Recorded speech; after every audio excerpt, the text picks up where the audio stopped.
Parlons du vice de la vaine gloire. Le vice de la vaine gloire, c'est pas vraiment une expression qu'on utilise tous les jours, je te l'accorde, mais si tu me fais confiance, je vais essayer dans cette vidéo de te montrer à quel point cette expression un peu archaïque nous aide à comprendre quelque chose qui se passe à l'intérieur. Moi, je crois que c'est un vice, la vaine gloire, qui me colle à la peau depuis que je suis petit.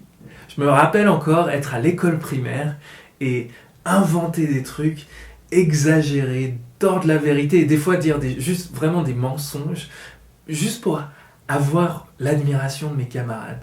Hein. Je me rappelle inventer des copines, inventer des bastons où j'aurais pété la gueule à des gens, juste pour que mes camarades à la récré soient en admiration devant moi. Alors, essayons de définir ce que c'est la vaine gloire. Tout d'abord, la vaine gloire, c'est un désir désordonné et excessif pour l'admiration des autres. En fait, le désir de reconnaissance, c'est un désir qu'on a tous en nous et c'est absolument légitime de vouloir être reconnu par les autres. Le problème de la vaine gloire, c'est que c'est un vice qui vient corrompre ce désir et on devient en fait amoureux de la gloire. On devient amoureux de l'idée que les autres nous apprécient, nous admirent et s'émerveillent de qui on est, de notre image. La vaine gloire, c'est l'amour de l'image. Et le problème de la vaine gloire, c'est pas la gloire. Parce que les humains, on a besoin de reconnaissance. Et dans certaines situations, la reconnaissance, elle est tout à fait légitime. Par exemple, quand on va à une remise des diplômes, on voit des étudiants qui ont travaillé pendant des années pour obtenir leur diplôme et on les applaudit pour reconnaître les mérites qu'ils ont. Mais la vaine gloire, elle vient corrompre notre désir de reconnaissance. Et comme tous les vices, il y a deux manières de corrompre un désir. Comme tous les vices, la vaine gloire va soit être un mauvais désir, un désir pour des choses mauvaises, un désir mal orienté, soit un désir disproportionné. On va vouloir beaucoup trop, d'une manière disproportionnée, la gloire. Dans la première catégorie, c'est celle du mauvais désir, on va vouloir la gloire pour des mauvaises raisons. Soit on va vouloir la gloire pour des choses qui sont éphémères, soit des choses qui sont superficielles, soit même des qualités qu'on n'a pas réellement. On peut voir ça chez des célébrités. Les célébrités qui seraient prêtes à tout pour être connues, même à être la star ayant le plus grand décolleté à la soirée de la remise des Oscars, ça suffit à attirer l'attention des gens, les gens nous admirent, les gens savent qui on est, alors ça nous suffit pour être heureux. Ce genre de choses, on peut le voir dans les situations de la vie quotidienne, où peut-être qu'on va chercher à être la personne qui, dans la soirée, va dire le plus de blagues. On va chercher à être la personne qui est connue pour avoir le plus de style, le plus beau look. Donc tout ça, c'est des recherches d'une gloire qui est nulle, qui n'est pas du tout glorieuse, en fait. Quelqu'un qui est atteint par le vice de la vaine gloire va pas se poser des questions qui sont pourtant très pertinentes, des questions comme est-ce que j'aurais pas plutôt envie de mettre un habit confortable plutôt que le dernier habit trop stylé que je pourrais mettre? Ou simplement la question assez intelligente de se dire mais de qui est-ce que je devrais vraiment chercher l'approbation? Est-ce que c'est de tout le monde, toutes les personnes que je rencontre, ou est-ce que c'est des personnes qui sont vraiment importantes dans ma vie? Et on vit dans une société qui est saturée d'une publicité qui tire tout son carburant de la vaine gloire. Et on va passer beaucoup de notre temps à vouloir impressionner des gens avec des qualités qu'on n'a pas vraiment, ou avec des qualités qui n'ont aucune importance. Et dans la deuxième catégorie, un désir disproportionné pour la gloire, pour l'admiration, ce sera un désir qui est tellement excessif qu'on va être prêt à faire des choses illicites ou immorales pour obtenir l'admiration, la gloire des autres. Alors on va être tenté de mentir pour que les gens aient une meilleure opinion de nous, ou alors on va être tenté de poursuivre certains exploits sportifs, exploits dans tous les domaines, pour que les gens nous admirent. Mais la pire sorte de vaine gloire, selon la tradition chrétienne, et c'est celle qui est à la racine de tous les autres péchés de vaine gloire, c'est de ne pas rendre gloire à Dieu.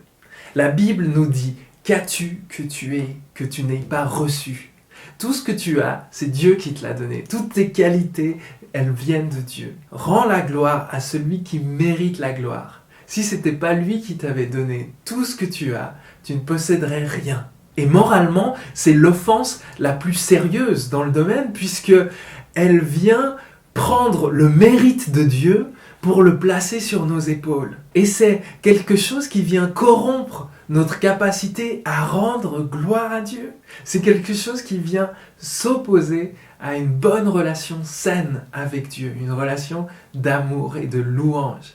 Regardons maintenant le lien entre la vaine gloire et la religiosité. Dans le Sermon sur la montagne, dans Matthieu 6, Jésus va dénoncer le vice de la vaine gloire sous sa forme religieuse. C'est-à-dire qu'il va dire: gardez-vous de pratiquer votre religion devant les hommes. Ce que Jésus dit, c'est que ceux qui sont tellement préoccupés par leur image religieuse, leur image de quelqu'un de spirituel devant les hommes, ont déjà leur récompense. Ce qu'ils cherchent vraiment, c'est l'approbation des hommes, des humains, plutôt que l'approbation de Dieu. Et quand Jésus dit « ils ont déjà leur récompense », c'est-à-dire qu'il est en train de nous dire que quand on essaye de faire de notre religiosité, de notre spiritualité un espèce de show, Dieu n'est pas complice de cette action-là. Et Dieu refuse d'être complice de notre religiosité. On a déjà notre récompense si on va chercher à être récompensé auprès des humains. Et il y a 3 vices qui sont liés au vice de la vaine gloire, surtout dans le domaine de la religiosité. Ce sera l'hypocrisie, la vantardise et ce qu'on appelle l'amour de la nouveauté. Commençons par l'hypocrisie. L'hypocrisie, c'est être tellement attaché à sa réputation qu'elle devient une façade. On devient plus assidu à l'apparence de la piété ou de la spiritualité qu'à la piété elle-même. On a plus envie d'être vu en train de prier que de prier. Et on a peur d'être vu dans des comportements, même si c'est des comportements habituels, qui mettraient en doute notre statut de bon chrétien ou de super leader. Le deuxième vice qui est en lien avec la vaine gloire, ce sera la vantardise. La vantardise, c'est d'être toujours prêt à témoigner de ses exploits, toujours prêt à dire aux autres « Ah, je vais vous partager mon expérience » ou l'autre jour j'étais dans la prière et j'ai vécu ça. La vantardise, c'est de mettre en avant ce qu'on a vécu pour susciter l'admiration des autres. Et la vaine gloire, ça va être un défi précisément pour ces chrétiens qui font des vrais progrès dans la vie spirituelle. Parce que plus on avance, plus on est tenté de montrer notre avancement aux autres. Et même si on n'a personne à qui montrer ces progrès, on est tenté de nous féliciter nous-mêmes pour ces grands progrès qu'on fait dans la foi. Et troisièmement, l'amour de la nouveauté. C'est la préoccupation constante d'être à la page, d'être dans la tendance, d'être dans ce qui se fait de plus nouveau. C'est le vice du hipster. C'est le vice de celui qui essaye de montrer aux autres qu'il a une longueur d'avance sur tout le monde. Et ce vice, il se manifeste aussi dans l'Église avec cette volonté de ne pas être le ringard. Alors, quel est le remède que l'Évangile vient nous proposer pour ce vice de la vaine gloire? La première chose à remarquer, c'est que l'Évangile nous appelle à la repentance. La repentance, ce sera de reconnaître que la place centrale, le devant de la scène, ne nous revient pas, mais revient à Jésus. Que les projecteurs ne sont pas pour nous, les projecteurs sont pour Jésus. L'apôtre Paul dit que celui qui s'enorgueillisse du Seigneur. Et pour rentrer dans cette démarche de la repentance, quelque chose qui peut nous aider, ce sera peut-être de réaliser d'abord quelles sont les racines de la vaine gloire. La vaine gloire tire souvent ses racines du sentiment de ne pas être bien, de ne pas être suffisant. L'idée, c'est un peu que, puisque je ne brille pas par moi-même, je vais essayer de me fabriquer une sorte de fausse lumière artificielle qui puisse me mettre en valeur. Mais au lieu de nous aider en répondant à notre besoin d'être connu, d'être reconnu, d'être aimé pour qui on est, la vaine gloire vient tout détruire. La vaine gloire vient corrompre notre relation avec les autres, vient nous distancer des autres, vient nous distancer de Dieu, parce que on va se retrouver à utiliser les autres, à utiliser notre relation pour trouver de l'admiration, pour trouver de la valeur, pour être mis en avant nous, plutôt que pour nous tourner vers les autres. On va utiliser nos relations comme des moyens et pas comme des buts. Donc je pense que ce qui pourra nous aider, ce sera de rencontrer en profondeur l'amour de Dieu, qui vient nous connaître, nous reconnaître pour qui on est, qui nous aime pour qui on est. Mais aussi d'être entouré, d'être dans une communauté qui nous reconnaît, qui reconnaît notre valeur. Des gens avec qui on peut être authentique, avec qui on peut être sincère, des gens qui peuvent voir nos pires penchants et nous accepter malgré tout.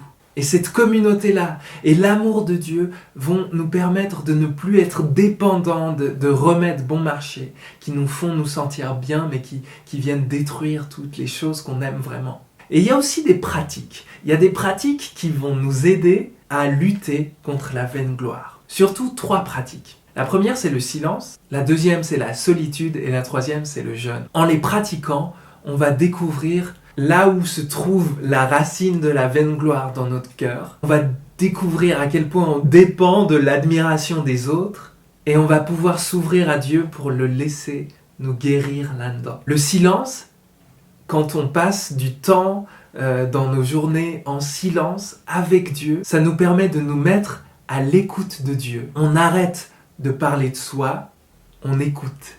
On écoute ce que Dieu a à nous dire. Ou peut-être qu'on a besoin de silence simplement pour écouter ce que les autres ont à nous dire. Et ça commence par des petits gestes. En fait, le silence, ça peut aussi se manifester quand on évite pendant un certain temps de se regarder dans le miroir trop longtemps. On évite de se regarder dans les vitrines quand on passe au centre-ville. On évite de mettre l'attention sur nous, mais on met l'attention sur les autres. Et deuxièmement, la solitude. On essaye de sortir, de passer du temps en seul à seul avec Dieu, du temps où on s'éloigne de nos obligations, on s'éloigne de nos relations simplement pour oublier, ne serait-ce que l'espace d'un instant, l'approbation des autres. Et troisièmement, le jeûne. Le jeûne en toute discrétion, bien sûr, parce qu'on n'a pas envie que les autres nous admirent parce qu'on jeûne, mais le jeûne nous permet de tirer notre satisfaction de Dieu plutôt que de la tirer de la gloire que les autres nous apportent. Voilà les quelques conseils qu'on peut voir que les anciens nous donnent par rapport à ce vice de la vaine gloire. J'espère que ça t'a inspiré. On se retrouve pour la prochaine vidéo.